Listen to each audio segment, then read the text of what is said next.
कोरियामा धेरैजसो विदेशी साथीहरूको चाहिँ एउटा समस्या के छ भने छिनछिनमा चाहिँ मोबाइल नम्बर चेन्ज भइरहेको हुन्छ। अनि मोबाइल नम्बर चेन्ज हुने बित्तिकै यता ब्याङ्कमा चेन्ज गर्नु पर्यो, रेमिटेन्समा चेन्ज गर्नु पर्यो, जताततै चेन्ज गर्नु पर्यो हैन।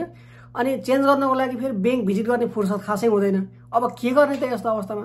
सो यो भिडियोमा चाहिँ आइबीके र हाना ब्याङ्कको चाहिँ एपमा कहाँनिर गएर तपाईँले मोबाइल नम्बर चेन्ज गर्न सक्नुहुन्छ भनेर मैले देखाउने छु। लगभग सबै ब्याङ्कहरूको चाहिँ उस्तै हो सिस्टम हैन। कुनै ब्याङ्कले चाहिँ आइडी लिएर तपाईँ ब्याङ्कमा नै भिजिट गर्नु होला भनेर देखाइदिन्छ नोटिफिकेसन।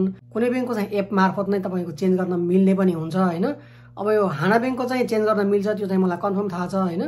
अरू चाहिँ तपाईँले आफ्नो ट्राई गरेर हेर्नु होला, भयो भने भइहाल्यो, भएन भने चाहिँ त्यहाँ कार्ड लिएर ब्याङ्कमा भिजिट गर्नु होला भनेर देखाइदिन्छ है त। सो एकचोटि गरी हेरौँ है त कहाँ गएर चेन्ज गर्ने है त। पहिला आइबीके हेरौँ। आइबीके को चाहिँ i1 ग्लोबल भन्ने मेरो एउटा एप छ, तपाईँले यहाँ देख्न सक्नुहुन्छ। यो एपलाई ओपन गरेर लगइन गर्नु होला। लगइन गर्न साथ तपाईँको होम स्क्रिनमा तपाईँको ब्यालेन्स देखाउँछ। त्यहाँनिर चाहिँ त्यो टपमा राइट साइडमा तपाईँले 3वटा ड्यास देख्नुहुन्छ। त्यो 3वटा ड्यासमा क्लिक गर्नुभयो भने तपाईँको नाम सहितको अरू अप्सनहरू भएको एउटा पेज आउँछ हैन। त्यो नाम भएको ठाउँमा चाहिँ तपाईँले क्लिक गर्नु होला।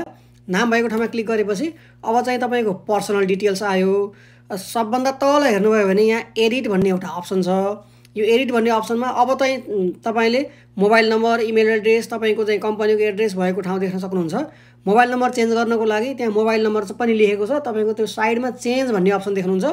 त्यहाँ चेन्जमा क्लिक गरेर एग्री टु अल गर्नु पर्यो। त्यसपछि गएर कुन मोबाइल नम्बर हो त तपाईँको चेन्ज गर्ने त्यो मोबाइल फोन लेखेको ठाउँमा तपाईँले एकचोटि टच गर्नुभयो भने कुन टाइपको टेलिकम हो त्यो आउँछ। तपाईँको चाहिँ एसकेटी, केटी, एलजियू प्लस हो कि इकोनोमी फोन हो त? इकोनोमी फोन भनेको तपाईँको खाताबाट अटोमेटिक पैसा काटिरहने खालको हुन्छ नि, हो त्यो टाइपको हो भने इकोनोमी गर्नु पर्यो। एसकेटी हो कि केटी हो कि एलजियू प्लस हो।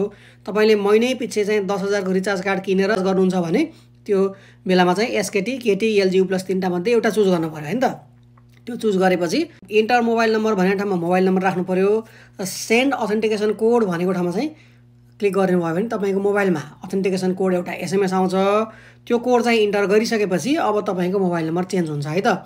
तर यो नहुन पनि सक्छ, किन भन्दा केही समय पहिला मैले आइबीके को ट्राई गरेको थिएँ। त्यो बेलामा चाहिँ स्क्याम धेरै बढिरहेको हुनाले अनलाइनबाट यो सर्भिस चाहिँ अहिले बन्द गरिएको छ। आइडी कार्ड लिएर ब्याङ्कमा भिजिट गर्नु होला भनेर देखाएको थियो त्यति बेला हैन। अब अहिले चाहिँ के छ मलाई आइडिया भयो भने तपाईँ एकचोटि ट्राई गरी हेर्नु होला है त। र अब हाना ब्याङ्कको कुरा गरौँ।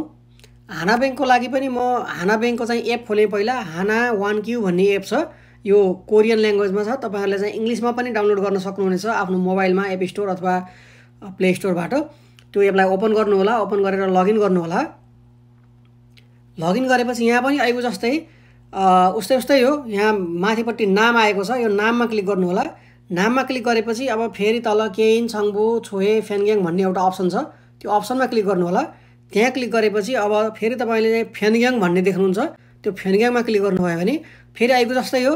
यहाँनिर चाहिँ तपाईँको कुन टेलिकम हो त त्यो चुज गर्नु पर्यो। मेरोमा एलजियू प्लस आल्तुल भनेर देखाएको छ।